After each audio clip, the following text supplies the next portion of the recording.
Guys দেখো এই ছোট্ট ঠাকুরটার গায়ে কেউ আগুন লাগিয়ে দিয়েছে। আর কি কারণে লাগিয়েছে তোমাদের সেটাই বলবো এই ভিডিওর মাধ্যমে। তো হয়েছে কি, আমাদের দুটো ঠাকুরের অর্ডার এসেছে, আর সেই দুটো হচ্ছে সিমেন্টের ঠাকুর দরকার। তার জন্য যা যা দরকার যেটুকু এখানে সব কিছু নিয়ে নিয়েছে, আর ঠাকুর বানানোর জন্য পুরো তৈরি হয়ে গেছে। তো ঠাকুরটা দেখো ছোট্ট ঠাকুর হবে, তার জন্য যে কাঠামোটা দরকার সেটাও কাঠামোটা ছোট কাঠামো।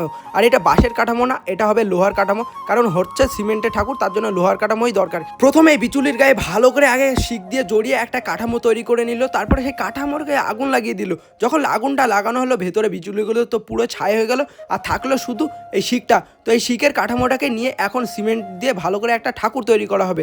আসলে ছোট ঠাকুর তৈরি করছে তো, তার জন্য এরকম একটা মেথড ইস্তেমাল করা হলো, যার জন্য একটু শর্টকাটে আর একটু তাড়াতাড়ি হয়ে গেল।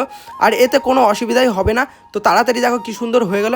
আর তোমরা যারা যারা ঠাকুর বানাও তারা এই মেথডটাকে ইস্তেমাল করতে পারো। যাই হোক, পরের ভিডিওতে তোমাদের দেখাবো পুরো ঠাকুরটা তৈরি করা। একটা ভিডিওতে তো সম্ভব না, তার জন্য সাবস্ক্রাইব করো।